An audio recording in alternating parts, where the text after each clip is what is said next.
12वां अध्याय हरिवंश का वर्णन एवं श्री कृष्ण अवतार की संक्षिप्त कथा। अग्निदेव कहते हैं, अब मैं हरिवंश का वर्णन करूंगा। श्री विष्णु के नाभि कमल से ब्रह्मा जी का प्रादुर्भाव हुआ।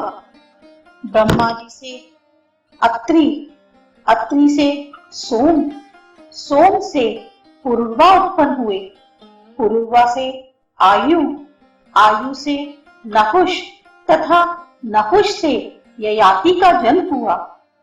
ययाति की पहली पत्नी देवयानी ने यदु और तुर्वसु नामक 2 पुत्रों को जन्म दिया। उनकी दूसरी पत्नी शर्मिष्ठा के गर्भ से, जो वृषपर्वा की पुत्री थी, दुहु, अनु और पुरु ये 3 पुत्र उत्पन्न हुए। यदु के वंश में यादव नाम से प्रसिद्ध क्षत्रिय हुए। उन सब में भगवान वासुदेव सर्वश्रेष्ठ थे। परम पुरुष भगवान विष्णु ही इस पृथ्वी का भार उतारने के लिए वासुदेव और देवकी के पुत्र रूप में प्रकट हुए थे। भगवान विष्णु की प्रेरणा से योग निद्रा ने क्रमशः 6 गर्भ, जो पूर्व जन्म में हिरण्यकश्यपु के पुत्र थे, देवकी के उदर में स्थापित किए। देवकी के उदर से 7वें गर्भ के रूप में बलभद्र जी प्रकट हुए थे। ये देवकी से रोहिणी के गर्भ में खींच कर लाए गए थे, इसलिए रोहिणी कहलाए। तदनंतर श्रावण मास के कृष्ण पक्ष की अष्टमी को आधी रात के समय 4 भुजाधारी भगवान श्री हरि प्रकट हुए। उस समय देवकी और वसुदेव ने उनका स्तवन किया। फिर वे 2 बाहों वाले नन्हे से बालक बन गए। वसुदेव ने कंस के भय से अपने शिशु को यशोदा की शैया पर पहुंचा दिया और यशोदा की नवजात बालिका को देवकी की शैया पर लाकर सुला दिया। बच्चे की रोने की आवाज सुनकर कंस आ पहुंचा और देवकी के मना करने पर भी उसने उस बालिका को उठाकर शिला पर पटक दिया। उसने आकाशवाणी से सुन रखा था कि देवकी के 8वें गर्भ से मेरी मृत्यु होगी, इसलिए उसने देवकी के उत्पन्न हुए सभी शिशुओं को मार डाला। कंस के द्वारा शिला पर पटकी हुई वह बालिका आकाश में उड़ गई और वहीं से इस प्रकार बोली, कंस, मुझे पटकने से तुम्हारा क्या लाभ हुआ? जिनके हाथ से तुम्हारा वध होगा, वे देवताओं के सर्वस्वभूत भगवान तो इस पृथ्वी का भार उतारने के लिए अवतार ले चुके। ऐसा कहकर वह चली गई। उसी ने देवताओं की प्रार्थना से शुंभ आदि दैत्यों का वध किया। तब इंद्र ने इस प्रकार स्तुति की, जो आर्या, दुर्गा, वेदगर्भा, अंबिका, भद्रकाली, भद्रा, क्षीम्या, क्षेमकरी तथा नैकबाहु आदि नामों से प्रसिद्ध है, उन जगदम्बा को मैं नमस्कार करता हूँ। जो तीनों समय इन नामों का पाठ करता है, उसकी सब मनोकामनाएं पूर्ण होती हैं। उधर कंस ने भी नवजात शिशुओं का वध करने के लिए पूतना आदि को सब ओर भेजा।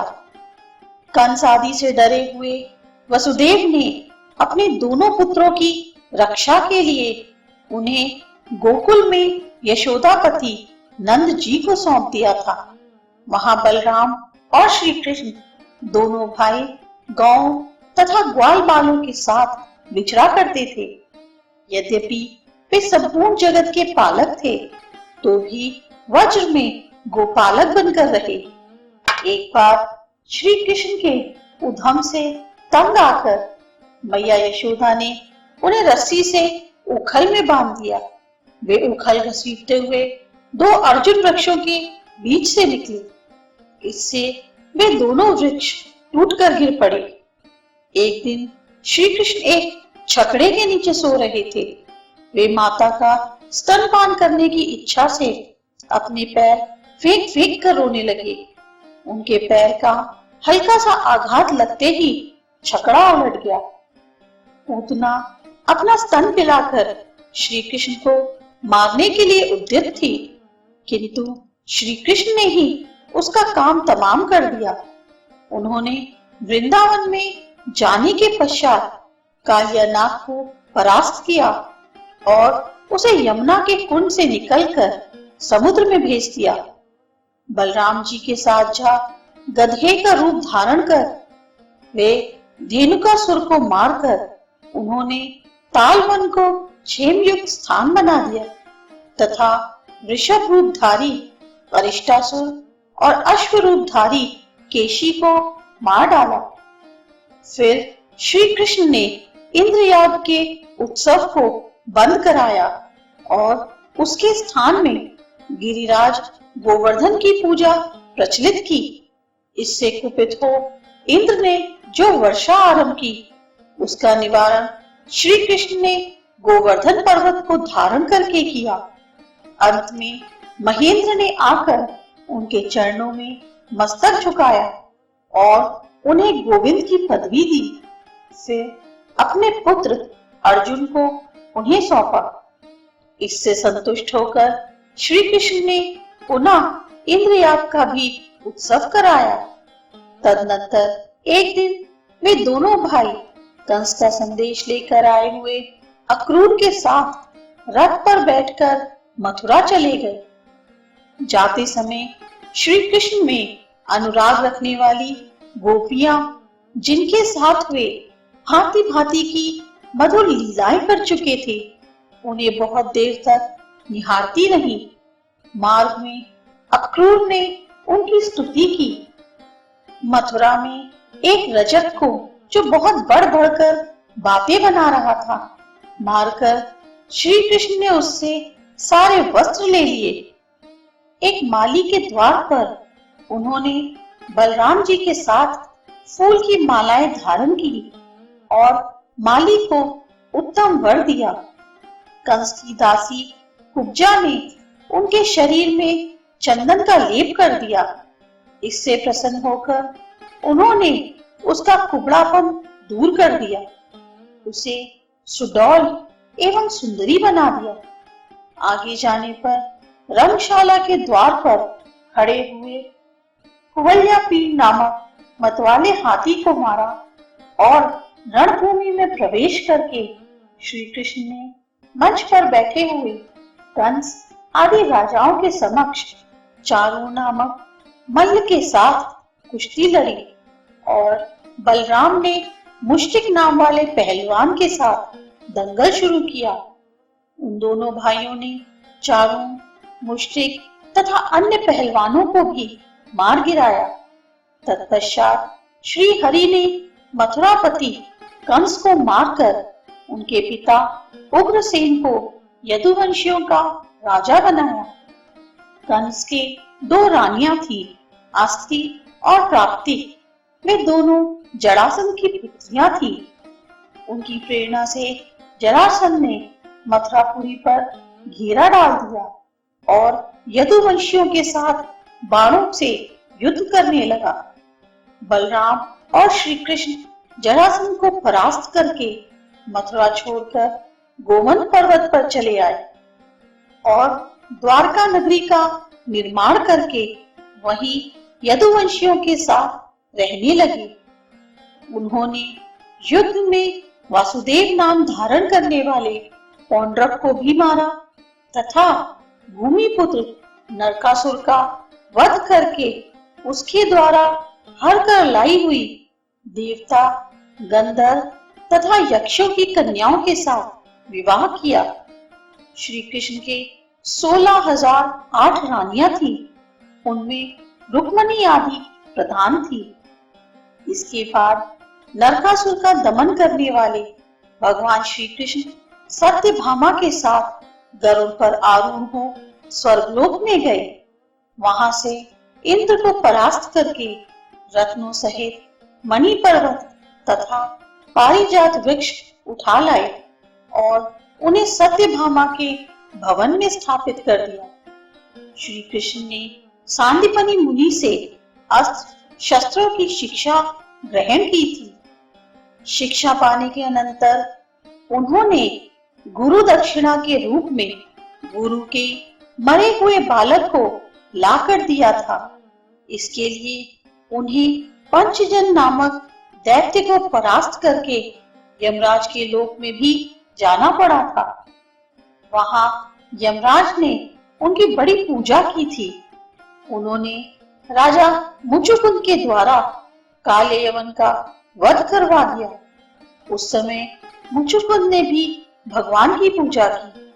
भगवान श्री कृष्ण वासुदेव, देवकी तथा भगवदत्त ब्राह्मणों का बड़ा आदर सत्कार करते थे। बलभद्र जी के द्वारा रेवती के गर्भ से निषट और उन्मुख नामक 2 पुत्र उत्पन्न हुए। श्री कृष्ण द्वारा जामवंती के गर्भ से सांब का जन्म हुआ। इसी प्रकार अन्य रानियों से अन्यान्य पुत्र उत्पन्न हुए। रुक्मणी के गर्भ से प्रद्युम्न का जन्म हुआ था। वे अभी 6 दिन के थे, तभी शंबरासुर उन्हें माया बल से हर ले गया। उसने बालक को समुद्र में फेंक दिया। समुद्र में एक मत्स्य उन्हें निगल गया। उस मत्स्य को एक मल्लाह ने पकड़ा और शंबरासुर को भेंट किया। फिर शंबरासुर ने उस मत्स्य को मायावती के हवाले कर दिया। मायावती ने मत्स्य के पेट में अपने पति को देखकर बड़े आदर से उसका पालन पोषण किया। बड़े हो जाने पर मायावती ने प्रद्युम्न से कहा, नाथ, मैं आपकी पत्नी रति हूँ और आप मेरे पति कामदेव हैं। पूर्व काल में भगवान शंकर ने आपको अनंत कर दिया था। आपके ना रहने से शंबरासुर मुझे हर लाया है। मैं उसकी पत्नी होना स्वीकार नहीं कर सकती। आप माया के ज्ञाता हैं, अतः शंबरासुर को मार डालिए। यह सुनकर प्रद्युम्न ने शंबरासुर का वध किया और अपनी भार्या मायावती के साथ वे श्री कृष्ण के पास चले गए। उनके आगमन से श्री कृष्ण और रुक्मिणी को बड़ी प्रसन्नता हुई। प्रद्युम्न के उदार बुद्धि अनिरुद्ध का जन्म हुआ। बड़े होने पर वे उषा के स्वामी हुए। राजा बलि के बाण नामक पुत्र था। उषा उसी की पुत्री थी। उसका निवास स्थान शोणितपुर में था। बाण ने भारी तपस्या की, जिससे प्रसन्न होकर भगवान शिव ने उसको अपना पुत्र मान लिया था। एक दिन शिव जी ने बलोन्मत्त बाणासुर की युद्ध विषयक इच्छा से संतुष्ट होकर उससे कहा, बाण, जिस दिन तुम्हारे महल का मयूर ध्वज अपने आप टूटकर गिर जाए, उस दिन यह समझना कि तुम्हें युद्ध प्राप्त होगा। एक दिन कैलाश पर्वत पर भगवती पार्वती भगवान शंकर के साथ क्रीड़ा कर रही थी।